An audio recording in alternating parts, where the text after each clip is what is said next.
All right, g'day, good afternoon. Afternoon my time, a little bit earlier for this afternoon. I'm at, where are we? About 4:45, definitely, definitely beer o'clock, based on the week I have had. Now, I'm going to talk about some of the things from this week in a moment. First thing, sponsor. Now, sponsor. This is a little bit like last week. And I'm kind of leaving them here to make a bit of a point. But the sponsor this week just says VMware. Now, last week I explained that when I have sponsors, we plan these things out in advance and I block time out. And this sponsor obviously has exclusivity for whichever week they're in.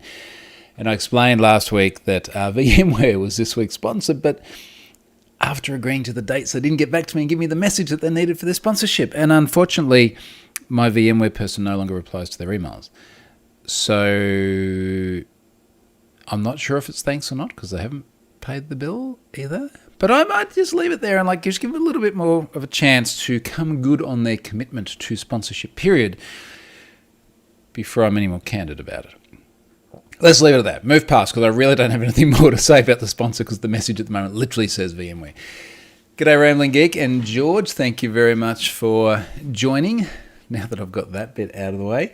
A couple of other little housekeeping things. After this, in fact, in about an hour and a half from now at the time of recording, I'm going to be doing BeerCon 3. I am warming up for BeerCon 3. And BeerCon is run by some friends of ours in the InfoSec industry. So I guess people, a bunch of you know, folks predominantly in the UK and other parts in that edge of the world, hence the time of the day. I think for the last two BeerCons, I've been along for a little bit. I've certainly seen a lot of these people in person in the past when I used to actually get out and do things in person, which was nice. So if you are around in about an hour and a half from now, I should be doing more beer with BeerCon. Right, let me get into the stuff that's kind of fun in terms of things that I have been doing. There's not going to be a lot of InfoSec stuff today. I'm going to talk about the CoinMarketCap breach a bit later on and some IoT and some 3D stuff. But first of all, things I've been doing with my office. Now, if you were here last week, I had everything sort of rotated in a different way and I explained that I was doing things with the wall back there and everything else. That wall, as of yesterday, has now been wallpapered. Now, a bunch of stuff is going to change there, but just because everything probably looks like a black blur at the moment, simply because this camera focuses very much on me and I've got a lot of light here and then everything in the background gets bokeh out. For those of you watching, this is what's now on my wall. In fact, this wallpaper, which has got a really nice texture to it, is also in our master bedroom and it's been part of some of the work we've been doing around the property. So I've now got 3 walls that have got this on it, and then the frame's been done in black and there's dark curtains. So it kind of looks behind, other than the little sort of gaps of light over there, whereas over there, which I'm still working out, kind of looks like just a bit of an infinity background, other than these shelves. So they disappear, and what you can't see on the wall at the moment is there are already brackets to build a floating shelf. So they actually had to cut the plaster, put the brackets in, plaster over that, wallpaper over that, and then there'll be a nice floating shelf that goes there. So you won't really see it other than what I choose to put on it. And my hope is that I then use the lighting to sort of highlight things on there, and it just kind of looks pretty cool. Now, the other side of the room, this is going to be really, really good. We've just figured out what to do with this today. I've said for some time there's going to be some sound deadening material. I know what it's going to look like now. It's going to look freaking epic. And not only is it going to go up the roof, but it's going to go across the ceiling as well. And it's going to have a cool pattern in it. So Charlotte's got this really, really nice image of what we want it to look like. I'll share that on the Twitters later on. But part of this is like acoustically making the room as good as I can make it. Part of it is also, this is like all my work. Now, it's not out there doing things and going places. And it's not going to be for probably quite a while because of Australia and travel bans or anything else. And also, if I'm honest, I don't ever want it to be what it was before. Not at that volume. It was just too much. So I want to spend a lot more time in here, in this environment, and making it as nice as I possibly can. Okay, so what's here in the comments? Brennan Webb, will there be drunk sysadmining involved at BeerCon? Is there any other kind? Every time I do it, that's what it looks like. Regardless of drunkenness. Brendan, now you got to darken the room even further so it looks like you're in the void. Well, you know, I'm going to have a lot more control over lights, I guess. I want to do a little bit more with lighting. In fact, I got sent, this is not part of my plan, but as part of my GitHub Stars membership, they sent me some really cool stuff the other day, actually. I got sent some JBL headphones, which are mostly surplus to needs because I've got some nice Bose ones. They sent me an Ember IoT coffee cup, which will keep itself warm, which I also is probably, I appreciate it, but probably surplus to needs. Mind you, Ari, my 12-year-old son, saw this the other day and he's like, oh, that looks cool. I'd like that. But what I was actually going for is they also sent me this, which is kind of useful, broadcast lighting kit. Now, I do actually have a light, an external light down here, as you can see as I move it around, which does put a lot of light on the face, but this might give you a bit more control too. And I think it comes with a little stand by the look of it, so I might try and reposition that and play a little bit more with the lighting. But certainly having no more external light coming in does help with that as well. Brendan also has some JBL headphones. I also want them. And you're using them right now. Okay, good. So if they're any good, that'd be awesome. I hope they're good. Right, so that's kind of the room and the environment. Now, I've already had curtains put in, which takes out a lot of noise. A really soft carpet put in, again, takes out a lot more noise. I do have to work on the fans, and I think the fans, particularly on my UPS, I need to replace with some Noctura ones that are just a lot quieter, because I really want to be able to get it like really, really quiet in here. That would be nice. And at the moment, all I hear is fans. Now, as part of this as well, there's been something that's bugged me for quite a while, and it's interlinked with other things. And it's the best way is to demonstrate. If I rock this table, first of all, don't tip the beer over. Second of all, you'll see the camera rocks, because the camera is attached to the table. It's not that I really sit here like rocking the table, but I'll like lean on it like this, and there'll just be a little bit of rocking it, and especially if I'm like recording stuff professionally to make a living, I really want to get it right. So I've wanted for some time to get the camera mounted on the wall, and I now have an Ergotron wall mount. No, not Ergotron. We're going to come back to Ergotron. This is Elgato. So Elgato is cool. Elgato makes the Stream Deck I'm using. They make the Cam Link, which is taking the video out of this camera and plug it into USB and convert it into a webcam. They also make the existing bracket that I've got, which goes out from here by some of these like ball joints and then onto the table. But this sucker here is going to mount directly onto the wall and be drilled in. Doesn't end there. I really, really wanted to do two things with my monitors. So I've got two 27-inch widescreens here, and then the one ultra-wide, which is like another two 27 inches. And when I bought all of this stuff about mid last year, when it was like, oh, COVID's here, we're locked down, I should redo the office. This is going to spend so much time. I bought really cool Ergotron arms. Like, forget about the stands they come on. Got arms with standard Visa mounts. And they have been great, but for a couple of reasons. Or for a couple of things. So number one is that they mount just onto the edges of the desks here. And this desk, I believe, is actually meant to be a kitchen table. I bought this in a different life. Must have been, I wrote about this in my How to Make the Ultimate Home Office, which I think I put out in about 2010. And I'd had this for some time. Now, being a kitchen table, but is it a kitchen table? Because it's got a return. I don't know, but one of the things we established is apparently it's actually somewhat wider than a normal desk.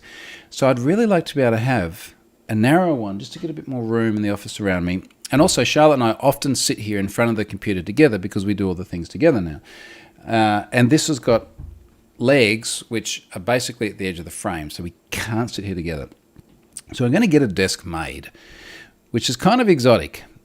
As a principle, like to go and get a desk made, but it means that I can get something made that would fit both of us. It would have a return. I'm going to get it made in the same sort of matte black, which the shelf over there is made from, and it's going to be wider, and it's going to be a little bit, well, wider in this way, but not as deep, so I can get a little bit closer. Where I'm going with all this is that I can no longer bolt the stands to the edges. but I also want to clear the desk. And I also want to get this monitor here, which at the moment is, if I measure it with my hand, oh, it is about that far from the wall. I want to get this monitor closer to the wall. So here's what I've done. This just arrived today. This is an Ergotron wall mount with a Visa connector. So what this is going to do, now this is all bolted together, it's got a little screw on the end of it, but basically what will happen is this will connect to the wall like that, and then the monitor will sit on there. Now this has carrying capacity well in excess of the ultra wide, but like look how thin it is. For those of you listening to this, it is thinner than my nose. Maybe that's saying something about my nose, I don't know. But this is going to get that monitor smack bang on the wall, like really, really close to the wall. I measured it, it'll get 13 centimeters closer than what it is now. So that's going to be really cool. What do I do about the ones on the side? Glad you asked. More Ergotrons. I bought 2 of these Ergotron devices just here. Now, let me show you what these are. These are wall-mounted Ergotron mounts. In fact, that's the wall mount bit. So that will go on the wall for the normal wide, not the ultra wides. And then, which way does this go? Probably like that. Okay, probably not like that. But the monitor will then sit on here and it will hang off the wall. So what I'll be able to do is have the 2 on the side. So I bought 2 of these. The 2 on the side will be connected to the wall, and I'll be able to move them in terms of their, in and out and everything. These are articulated arms. And what I'll do is I'll move them so that they're positioned just perfectly with the one in the center. Now, one of the things, I'm irrationally excited about this. One of the things I think is going to be really cool about this is forever and a day, I'm trying to get monitors to line up, and you get them to line up just perfectly, and then they don't anymore. Like something has changed. And I think what changes is bumping the desk and things like that. Now, at least with this one that mounts onto the wall for the center, it will not be able to move. Like there is no ability to adjust this other than there's a little bit of adjustment angle-wise on the screw before you do it into the wall very, very tightly. So that center one will be locked and immovable, and the ones on the right will have a small amount of movement to be able to position them, but then nothing should bump them and nothing should change them. And this little OCD part of me wants everything to line up just perfectly is going to be really satisfied. What's in the comments? Oh. Okay. Bunch of stuff in here, a bunch of good days. Hellos. Thank you very much. JBL products before, they're really bassy, says Brendan, as related to the headphones. Okay, I'll keep that in mind. George Fisher says, fancy my desk, a cheap wooden slab from Bunnings, held up with legs made of pallet.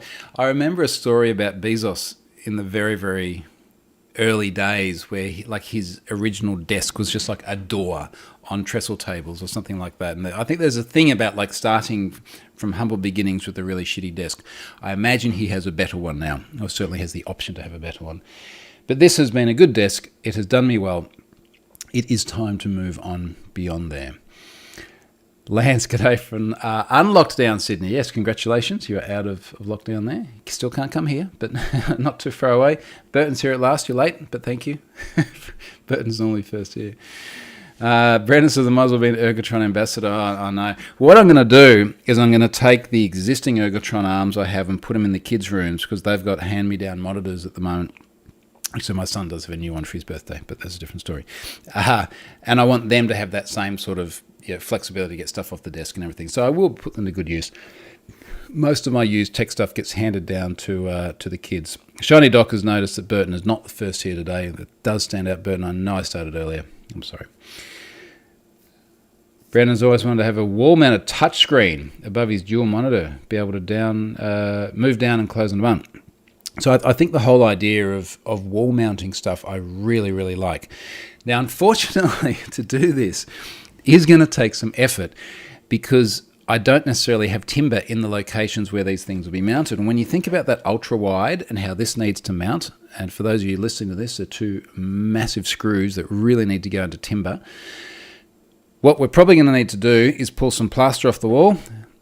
I would have felt uncomfortable doing this a year ago, but I've done so much of it lately, I really just don't give a shit anymore. I just want it to look right. Pull some plaster off the wall, put some more noggins into the wall, and then probably replaster back over those, and then these will go in here. So yeah, there's going to have to be some more wood that goes into the walls. Okay, that's what's going on in the office. I think that's everything. That'll do for now. I'm going to post like nice photos. Once this is done, I'm going to do some really sort of neat photos of not just my office, but other things we've done in the house. Not just the IoT and the techie bits, but some of the really nice design stuff too. Let's move on. RØDE. These are not my favorite people at all at the moment. On someone's recommendation, Damien Brady from GitHub, I bought this. Now this is a RØDE VideoMic Me-L directional microphone for Apple devices, and the value proposition is really solid. It has a lightning connector on the bottom, and it plugs into the bottom of your phone and is a directional microphone. Principle is good. Now, Oz dollars, I think this was about $100. So look, it's not a lot, and my hope was that, okay, this would then allow me to do more stuff with good quality audio away from here, and particularly having this iPhone 13 Pro Max, the cameras are epic. Now the first problem, I'm going to demonstrate this visually. The first problem with this is this. When you connect the mic to the phone, that's not connected. That looks connected. It's not connected, and the reason it's not connected is because my phone has a case, so you can't connect it with the case on. Now, I am super angsty about cases now, in part because here's my 12 Pro still on the desk. For those of you listening and not looking at this, the corner of the 12 Pro, the back, is totally smashed such that not only is there a lot of glass falling out, but I'm pretty sure I can see some circuits. It was in a case from day one, but I dropped it in the case, the official Apple case. So, YOLO, let's take the 13 Pro Max out of the case anyway, like so. And now we connect the mic, and it makes a resounding click. And this is sort of like the idea, right? That you can point this, looks like that. There's a photo of my daughter. Point this, and you'll get this nice directional mic. Basically from there, everything went to hell. And what I mean by that, I have a tweet thread with videos I've recorded. It gets crazy what I believe is probably electromagnetic interference, to the point where it is absolutely unusable and a complete piece of rubbish. I've had some other feedback from people consistent to that as well. I cannot believe how they even sell these things. RØDE did chime in and say, hey, look, I opened a ticket over here, so I'm going to go and do that. But you know, look, it's $100 too, and I'm just wondering, like, how much time am I going to spend mucking around to have them send me another one, which might also be shit. It also comes with a windsock. Good idea in principle. This is a very large, fluffy windsock. It fits pretty nicely over the mic, like so. That doesn't help with the electromagnetic interference. In fact, the way I first discovered that this was a heap of crap was I started recording a video where I was just speaking to the normal phone mic, and I was inside, obviously no wind or anything, and I walk outside and there's a little bit of breeze, and then I walk out into a windier spot and I'm like, hey, you know, this is what it's like. And then I did it with just the RØDE mic, and then I did it with the RØDE mic and the windsock, and I had these 3 videos, and I was just about to start tweeting them out, and I've gone, why is it so shit? Why is it so absolutely abysmally shit? And that's when I realized I had to do a completely different video. So, not happy with the RØDE stuff. And incidentally, well, I'm on my high horse, I think if I sat here and I used that, it would be fine. But it was things like, as soon as there was any wind noise whatsoever, it got weird. It almost sounds like electrostatic noise. And then when I was sitting in my car, waiting for my daughter to come out of school, and I was playing with it a bit more, I started recording in the car, no noise or anything like that, and I put the phone on the MagSafe holder, which is magnetic, and it just went to hell. And then I took the phone off the MagSafe holder, and it was still crap. So even when it was away from the magnet, it was still terrible. And then I got comments about condenser mics and blah, blah, blah, blah, blah, blah. Anyway, I just wanted to take it out of the box and have it work. That was my expectation. Oh, and then to make it even worse. Now, don't try this at home. A big sip of beer for this. I had to explain. I use this as what they call a learning experience. I had to explain to Ari, again 12 years old, about why we really don't want to have kids on social media until they're 13, and then even after that with supervision. Now, I did not show him what I did, but I did explain it. And I said, I was writing a tweet about RØDE, RODE. Now, yes, it's the O with the funny line through it. They are actually an Australian company. This says Made in Australia on the side of it, which might explain some of the quality problems. Anywho, I'm trying to find the RØDE Twitter account. So I'm on my iPhone, right, and I've typed in the tweet, and I type in @RODE, and it's not coming up, so what is it? So I go to my iPad. Again, don't do this. Trust me, don't do this. I go to my iPad, I go to Twitter, I go to search, I type in RODE, and get very graphic full-screen porn video. And I'm not even going to explain what it was, but I've been a lot on the internet, and it surprised me. Not just because it was there on Twitter after searching for a word, which could have been, it could have been my daughter saying, I rode a horse today, or my son, I rode my bike. And next moment, it's like, what's that? So this is the lesson about this is not RØDE's fault. Not this RØDE's fault. It's the fault of someone else riding someone else. That was the context. Oh, God. Don't let your kids alone on the internet, please. Not yet. Okay, what else? Reading the comments. George says, the video mic for proper cameras is actually quite good, I imagine. It could be. Not to jinx it, I'm going to drop it. I didn't drop it. Brendan's laughing. He thinks it's funny. Oh, I tell you what, I can't. I'm not even going to explain. I'm not even going to explain what it was and why I found it just extra confronting. Let's talk about data breaches. It's safer. CoinMarketCap. Now, this is an interesting one. CoinMarketCap. If I go to Twitter, I'm going to have been pwned. Last tweet here, October 23, so 6 days ago now. New breach. 3.1 million email addresses from CoinMarketCap were found being traded this month. Now, here's what's interesting. Then I'm going to read the rest of this tweet. This was email addresses only. Now, to have email addresses only in a data breach is highly unusual because normally if you have the sort of access that results in a data breach, you have email addresses and password hashes and all sorts of timestamps and internal identifiers and dates of birth because it's the internet, you've got to collect that shit apparently. And I found it very unusual that there are only email addresses. A little bit of digging and to and fro with the people that sent it to me as well. And I was forming the conclusion that this had been taken from a leaky API. Now, I'm going to quantify what I mean by that. Qualify. What I mean by leaky API in just a moment. But I got in touch with CoinMarketCap, and to their credit, they replied quickly, which is actually a real miracle. Replied quickly.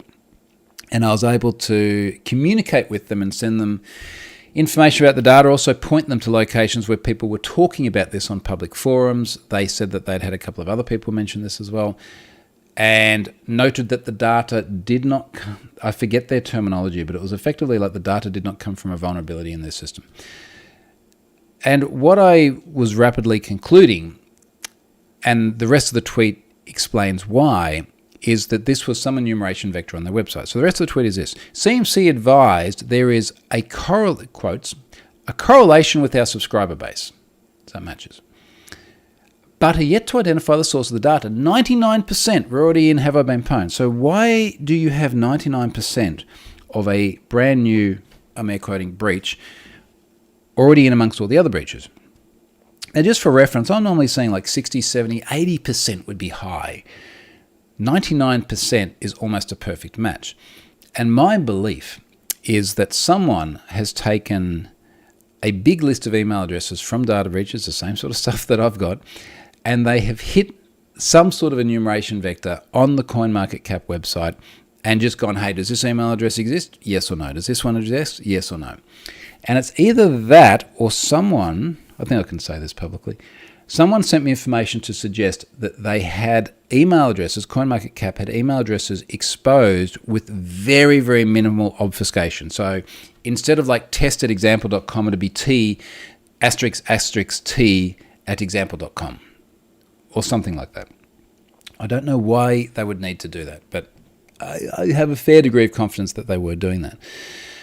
So is that a breach? And does it even matter if it is or if it isn't? Well,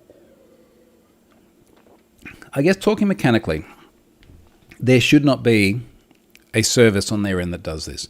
Now, I noted in one of my tweets that their AntiAutomation was super, super aggressive. Like if you try and do a password reset, the number of captures you get hit with. And then those really annoying ones, which is like, here's 9 pictures, click on all the ones with buses and keep clicking on the buses until they disappear. And you click on a bus and it disappears and then sort of fades out and then it comes back in. And then there's another bus and you're like whack-a-moling buses around on this little 3x3 matrix. And then eventually you get to the point where all the buses are gone and then you go next. And it's like, click on all the pictures with traffic lights. Oh, shit, honestly. Again. So I feel that there's been a bit of a knee-jerk reaction there. And my suspicion is that they have identified that all of the email addresses in the breach, or certainly just about all of them, a substantial number, do correlate with their subscriber base, and they've had a leaky API or a leaky service somewhere. I personally still call that a breach. Because someone out there, in fact many of us out there, now have millions of email addresses of CoinMarketCap subscribers. And anecdotally, a number of people have said there's been a lot of phishing happen as a result of this. And there would be, right? Because it's like, I have millions of email addresses of people that I know are into crypto. And I've only got to get a tiny, tiny, tiny fraction of them to give me some of their crypto. And I'm going to do well out of it. So, no more leaky APIs. I think that is the crux of this. Okay, alrighty. The Pwned Book. Pwned Book is going well. So the preview went out a week ago. We have had a lot of downloads. We've had a lot of feedback. We've had so much feedback via various channels, the blog posts, getting Twitter DMs, getting emails, things like this. So much that Rob has now stood up a dedicated GitHub page for people to raise issues, which is good because we want to fix typos or things like that. There are some other more general suggestions too. We're working on those. It is a living book, so we're incorporating that back in. We, at the moment, are going through things like working out the payment page because it is going to be something you can buy when we launch the whole thing together. We plan to have it done in time for the holiday season. We think we will do a hard copy at some point. I'm just not convinced that's something that we're going to have in the very near future. But I would like to have some physical copies that I could, when I'm allowed to go places again, I could give people, things like that. But we will actually have the whole thing done. I guess that really means getting it done in like the next 6 weeks or something. We do have a schedule we're working to and some other promotional stuff around that as well. So if you haven't checked it out, please go and download it and give us some feedback, however minor, so that we can make the big thing better. And then the only thing I'm worried about now is that if we start getting feedback on like dozens and dozens of blog posts, I might be fixing a lot of typos. Anyway, that's the nature of it. That's what we're doing. This is the path that we have gone down. So last thing I thought I'd touch on today, and I'm happy keeping this a little bit shorter so I can chill out a bit before BeerCon, IoT and 3D printing. So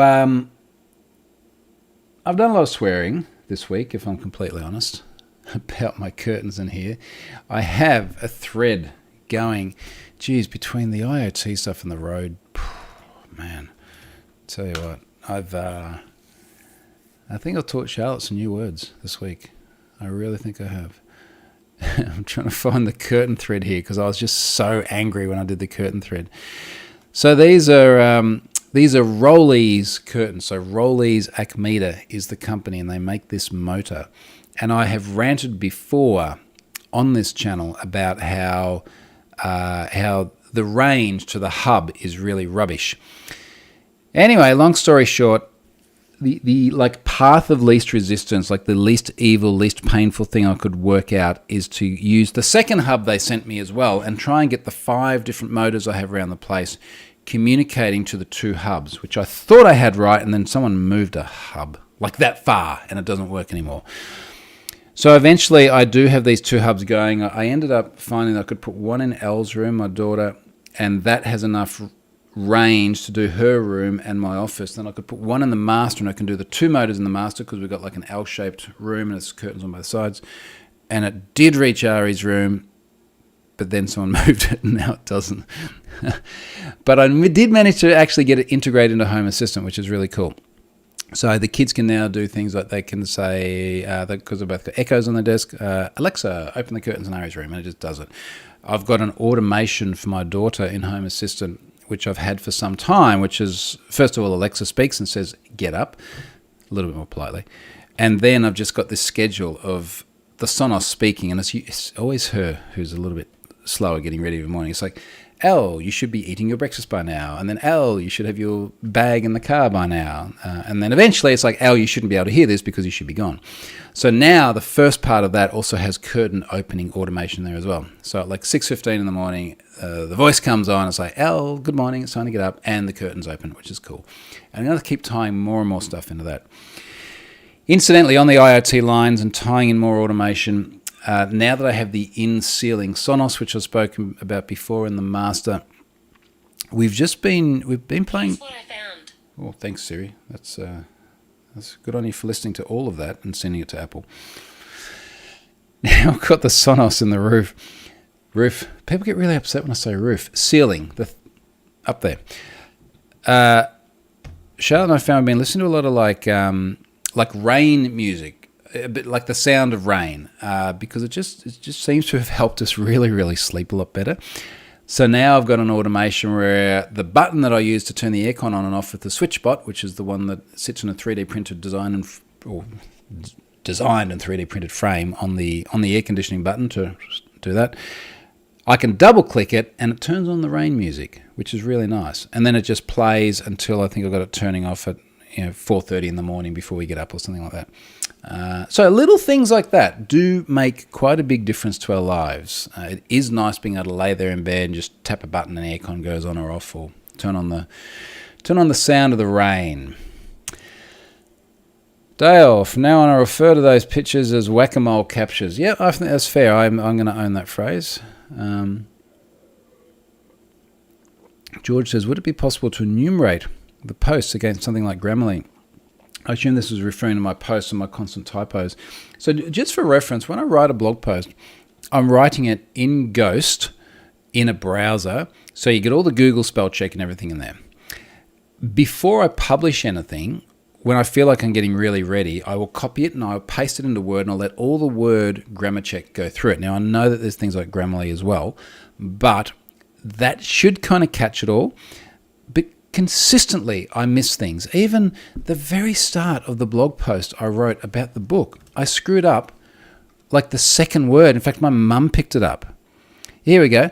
So this very, very first start of the first paragraph of the blog post about my preview of my book says, we chose this photo for the cover. But I didn't write we chose. I wrote we choose. Ooh, the focus just went crazy. Now, why, first of all, did I write we choose?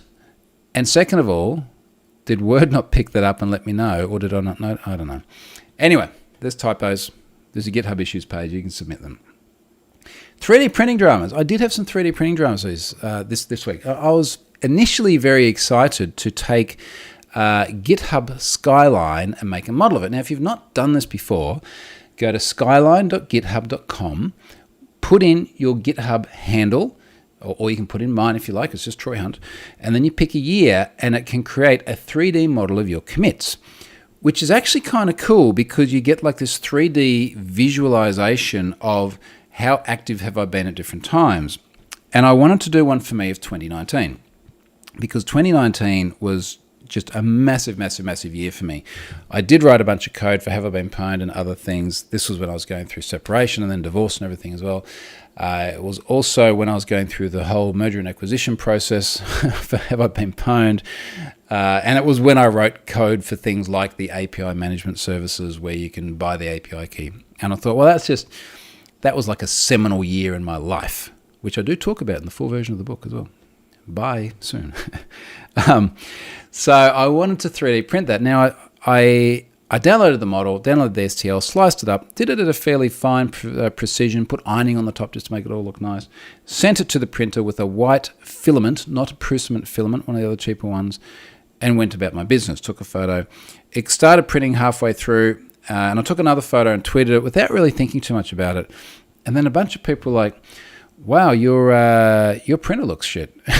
So, thank you for being so direct. And what I found, in fact, the friend who got me into the printer in the first place got in touch with me, and he said, it looks like you've got a lot of banding on there. Now, I'm going to find the photo in here, but what it actually looks like, I've got this sort of white solid block. It's not solid. It's got about a 5% infill, I think I did. But as you go up vertically, you can just see really, really clear bands between each layer. And it looks really, really crusty. Long story short, what I believe this is due to is moisture. So we're at a time of year now where we're regularly seeing days that are getting up to 90% humidity, because we get hot days and then we get storms in the afternoon. And I'm just pulling up our weather station on the roof, not the ceiling, it's actually on the roof. It's on the very top. And our humidity today, we peaked at 91.1% at 2:38 this morning. As I speak to you now, it's about 74%. So it's getting super humid. And because I've got little IoT sensors everywhere, I can see that in the room, this is a kids' media room, that's where we have this. If I look at related, kids' media room weather, the humidity there at the moment is about 64%, and it would often be higher. So I believe that filament has absorbed a bunch of water. I also believe that that filament is just a lot flakier than Prusament, because I did print things with Prusament afterwards. Long story short, I've ordered a bunch of vacuum bags, and I have ordered some little hygrometers and thermometers which fit inside the hole of the spool holding the filament. They will then go into the vacuum bag together, and then I'm just waiting to get more stock, and then there's a little vacuum which will suck all the air out. So basically, when I'm not using a filament, it will put in some moisture absorbing sachets, suck the air out. We'll be able to see what the humidity is in, and then they'll just sit there in the shelf. Bought those. Also bought a filament dryer, so you can chuck your filament in there and it can dry it and suck the moisture out. And it's actually got a little mount as well where you can print from it too, and it's got a little hole that feeds the filament out. And in case you're not into 3D printing and you're listening to all this going, this just sounds like a lot of mucking around, it's a slippery slope. This would have seemed like a lot of mucking around before I'd done anything, and now it's like I'm going down the slope and it's not so bad. I had a reminder about how far I've come in my 3D printing journey, because a good friend a couple of streets over, got a son in the same class as Ari. He bought a Prusa after seeing some of the stuff that we were making. Now, he's not in the tech industry, so he's having a bit of a tougher time of it. But he just wasn't printing stuff reliably at all. And he sent me a photo of like just a massively gunked up hot end.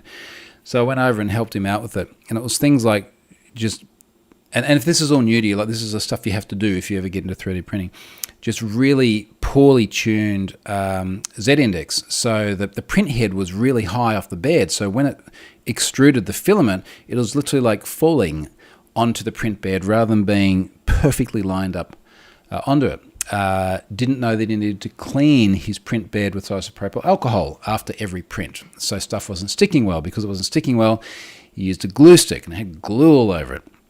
So a lot of these things are just little basic things to work out that I only know because I had someone to take me through that journey. And I guess part of the lesson here is that if there's something you have worked out, whether you're an expert at it or it's just something you have a good go at, like sharing that with someone else can really make their day. Because I left there and he was like, this is awesome. Like everything that was kind of crap with this before now suddenly makes sense. So help your fellow human out. Burton, does the rain noise stop when the weather station detects rain outside? No, because how much rain would you need to have outside to equal the rain noise inside? And the other thing is this time of year as well, because of the temperature, the air conditioning is always going. Now, the air conditioner makes an audible noise. So to hear rain over that, it'd have to be some really serious full-on rain. So no, we would not hear that. But I could write an automation to do it because I have all of the input data. it is an interesting experience. It is a rabbit hole. I have realized, actually, one of the things I'm going to do, we'll see how well we can see it if I point the camera up a little bit. On my ceiling just there, where these lights are, you can't really see it too well because everything is dark, and I've now just completely ruined all my carefully tuned angles, but it's going to be so nice when it's mounted on the wall. The lights have a white plastic surround, so I'm going to measure them up with my vernier calipers and print black facades to go on over the top. So all that will then be left, and you won't notice it so much when it's dark like this anyway, but when it's light and the windows are open, at the moment there's big white rings on the ceiling. So they will go, and I think that will look actually much, much nicer. So I do find actual practical uses for the printer as well, which is good. Okay, folks, I've got about 50 minutes before BeerCon, so I'm going to go and have a little bit of downtime, then I will come back to you. And if you want to come and do BeerCon, do that. I will tweet out links in advance of it, just in case you can't find them already. So thanks for watching. Hope you've enjoyed this one, and I'll come back to you in the morning, so about 8 or 9 hours earlier than this next week. Cheers, folks.